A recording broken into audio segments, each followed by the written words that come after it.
அனைவருக்கும் வணக்கம். திருப்பதி சென்று வந்தால் வாழ்க்கையில் திருப்பம் வரும் என்பது காலம் காலமாக இருந்து வருது. நம்பிக்கைகளில் ஒன்று அப்படின்னே சொல்லலாம். திருப்பதிக்கு தினமுமே லட்சக்கணக்கான பக்தர்கள் செல்கிறாங்க.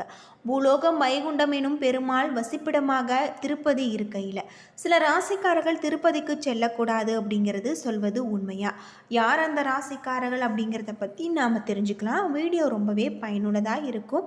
வீடியோவை கடைசி வரைக்கும் ஸ்கிப் பண்ணாமல் பாருங்கள்.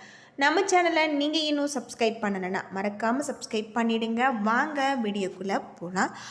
நம்முடைய சேனலில் வாராகியம்மன் ஜோதிட நிலையத்தில் அனைத்து விதமான பிரச்சனைகளுக்கும் தீர்வு சொல்லப்பட்டிருக்கு. உங்களுடைய ஜாதகத்தில் இருக்கக்கூடிய பிரச்சனைகளுக்கு தீர்வு காண வேணும்னா டிஸ்கிரிப்ஷன் நம்பர் கொடுத்துருக்கோம். நீங்கள் கால் பண்ணி உங்களுடைய பிரச்சனைகளை சொன்னீங்கன்னா போதும், அதற்கு ஒரு தீர்வு உங்களுக்கு கட்டாயம் கிடைக்கும்.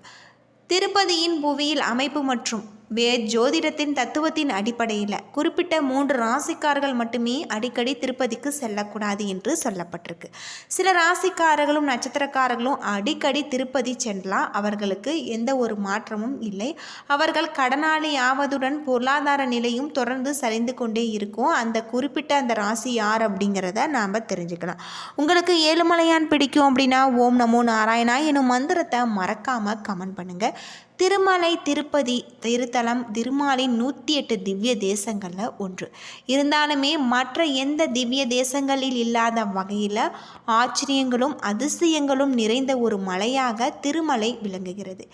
திருமலையும் சரி, திருமலையில் குடிக்கொண்டிருக்கக்கூடிய வெங்கடேச பெருமாளும் சரி, மிக அரிதான அபூர்வமான சந்திர கால்ந்தால் ஆனப்பட்டதாகும். இதனால் இந்த மலைக்கு செல்வத்தையும் தெய்வீக சக்தியும் பக்தர்களை ஈர்க்கக்கூடிய தன்மை உண்டு. புவியிலேயே சந்திரனுடைய ஆற்றல் உச்சம் பெற்றிருக்க இடமாக தான் திருப்பதி இருப்பதால் சந்திர பரிகார தலமாக கருதப்படுது. திருப்பதிக்கு சென்று திரும்பினால் பண கஷ்டங்கள் அனைத்துமே தீரக்கூடியதாக இருக்கும் என்பது நம்பிக்கை. பொதுவாக பண கஷ்டத்தில் இருப்பவர்கள் தமிழ் மாதங்களில் முதல் வாரமான திங்கட்கிழமைகளில் திருப்பதி சென்று 7 மலையான தரிசித்தால் அந்த ஆண்டு நிறைவடைவதற்குள் அவர்களுக்கு பண கஷ்டங்கள் படிப்படியாக குறைய துவங்கும் என்பது நம்பிக்கை. திருப்பதிக்கு சென்றால் ஒரு நாளாவது திருமலையில் தங்கி சுவாமி தரிசனம் செய்ய வேண்டும். அது மட்டும் இல்லாமல் பூமியிலேயே சந்திரனுடைய ஆதிக்கம் நிறைந்திருக்கக்கூடிய இடம் அப்படின்னு பார்த்தா திருப்பதி. பூமியிலேயே சந்திரனுடைய ஆதிக்கம் இங்கு மட்டும்தான் அதிகமாக இருக்கிறதாகவும் சொல்லப்படுது. மனோகாரனான சந்திரன் ஆசியை பெற வேண்டும், சந்திரனுடைய அதிர்வரைகள் பெற வேண்டும் என்பதற்காக திருமலையில் தங்க வேண்டிய ஒரு நிலையும் கொண்டு வரப்பட்டிருக்கு அப்படின்னு சொல்லலாம். அதே போல் சில குறிப்பிட்ட ராசிக்காரர்கள் திருப்பதிக்கு அடிக்கடி சென்றால் கடனாளி ஆகிவிடுவாங்க. பொருளாதார நிலை முன்பு இருப்பதை விட குறைந்து விடும் என சாஸ்திரத்தில் சொல்லப்பட்டிருக்கு. 3 ராசிக்காரர்கள் வருடத்திற்கு ஒரு முறை திருப்பதிக்கு சென்று வரலாம். ஆனால் தொடர்ந்து சென்று வந்தால் அவர்களுடைய வாழ்க்கை சரிவு நிலைக்கு செல்லும். இதனால் இவர்கள் திருப்பதிக்கு செல்வதை தவிர்க்க வேணும். சாஸ்திரத்தில் சொல்லப்பட்டுள்ளது தான் படி சிம்மம், தனுசு, கும்பம் இந்த 3 ராசிக்காரர்கள் தான் திருப்பதிக்கு செல்லக்கூடாது என சொல்லப்பட்டிருக்கு. இதற்கு ஜோதிட ரீதியாகவும் பல காரணங்கள் இருக்குது அப்படின்னே சொல்லலாம். சிம்மம், தனுசு, கும்பம் ராசிக்காரர்கள் மட்டுமே இந்த லக்னக்காரர்களும் திருப்பதிக்கு அடிக்கடி செல்லக்கூடாது என சொல்லப்படுது. அது தவிர பூர நட்சத்திரம், துலாம் லக்னம் ஆகியவற்றில் பிறந்தவர்களும் திருப்பதிக்கு போகக்கூடாது என்று சொல்லப்படுது. இந்த 3 ராசிக்காரர்கள் பொதுவாக சந்திரனால் பாதிக்கப்படுவதாக சாஸ்திரத்தில் இருக்குது. ஜோதிடத்தில் சூரியன் தந்தையாகவும் சந்திரன் பெண் கிரகமாகவும் கருதப்படுது. கடகராசியின் அதிபதி சந்திரன். ரோகிணி, அஸ்தம் மற்றும் திருவோணம் சந்திரனின் நட்சத்திரங்களாக இருக்குது அப்படின்னே சொல்லலாம்.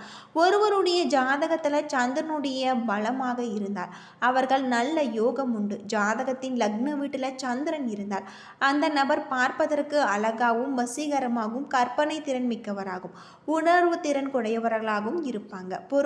பெரும்பாலும் இவர்கள் கலை சார்ந்த துறைகளில் ஆர்வம் கொண்டவர்களாக இருப்பாங்க.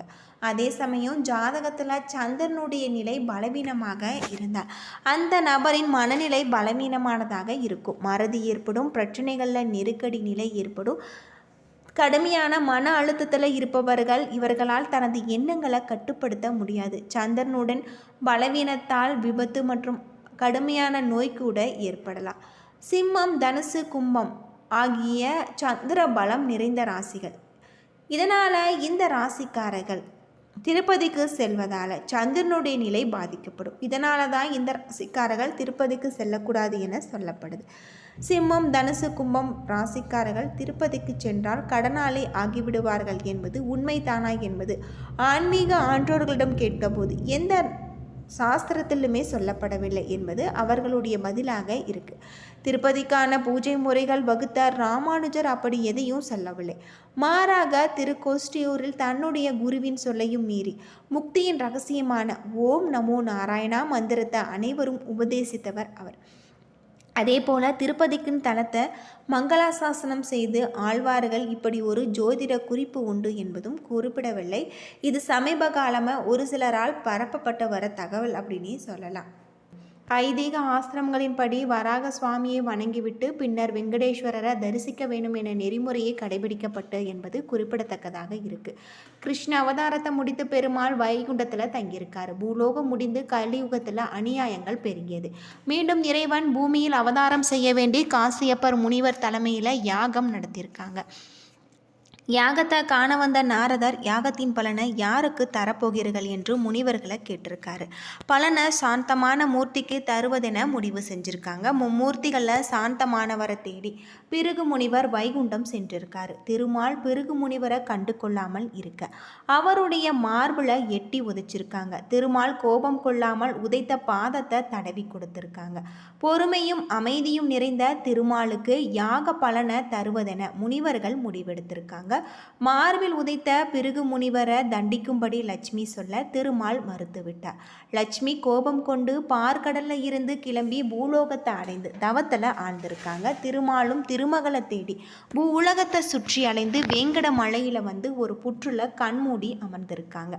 அவருக்கு பசித்தது. அது மட்டும் இல்லாமல் அதன்படி பிரம்மாவும் விஷ்ணுவும் பசுவாகவும் கன்றுவாகவும் மாற லட்சுமி தாயார் அவற்றின் எஜமானி போல வேடமடைந்து அப்போது அந்த பகுதியை ஆட்சி செய்ய மன்னனிடம் விற்க சென்றிருக்காங்க.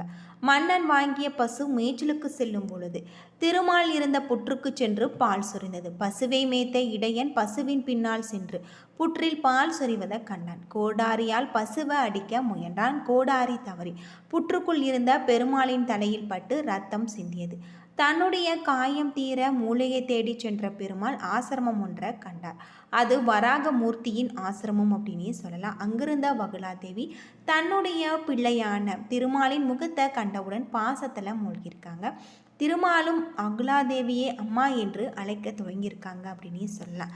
அது மட்டும் இல்லாமல் தன்னுடைய பிள்ளைக்கு சீனிவாசன் என பெயரிட்டாள். தன் பிள்ளையின் காயம் தீர மருந்திட்ட பசுப்போக்கிட கனிகளை தந்தான். இந்த நிலையில் சந்திரகிரி என்ற பகுதியை ஆகாசராஜன் என்பவன் ஆண்டு வந்தான். பிள்ளை வரம் வேண்டி தன்னுடைய குலகுரு முனிவர்கள் ஆலோசனையின்படி புத்திர காமேஸ்வரை யோகம் செய்ய நல்ல நேரம் குதிச்சிருக்காங்க. யாகம் செய்யும் இடத்தை செம்மைப்படுத்தும் போது பூமியில் புதிந்திருந்த பெட்டிக்குள் இருந்த தாமரையில் படுத்த நிலையில் பெண் குழந்தை கிடைத்தது. தாமரைக்கு பத்மம் என்று பெயர் உண்டு. எனவே குழந்தைக்கு பத்மாவதி என பெயரிட்டிருக்காங்க. ராம அவதாரத்தின் போது வேதவதி என்னும் பக்தை ராமணனை மணாளனாக பெற வேண்டி தவம் செய்தாள். ராமனும் அவளிடம் பின்னால அவளை மனம் செய்து கொள்வதாக வாக்குறுதி தந்தாங்க. அதன்படி வேதவதி பத்மாவதியாக பிறந்தாள். பிறந்து ஆகாசராஜனின் மகளாக வளர்த்து வந்தாள். சீனிவாச பெருமாளுக்கும் பத்மாவதிக்கும் திருமணம் இனிதே நடந்தது. அதன் பின்பு பக்தர்களுக்கு அருள் தரும் விதமாக திருமலையில் எழுந்தருள் இருக்காங்க அப்படின்னு சொல்லலாம். சோழ மன்னன் தொண்டைமான் தேவலோக சிற்பியான விஸ்வகர்மாவின் உதவியுடன் பெருமாளின் கோவில் ஒன்றை எழுப்பியிருக்காங்க. பத்மாவதி அலமேல் மங்காபுரத்தில் அருளாட்சி செஞ்சுருக்காங்க.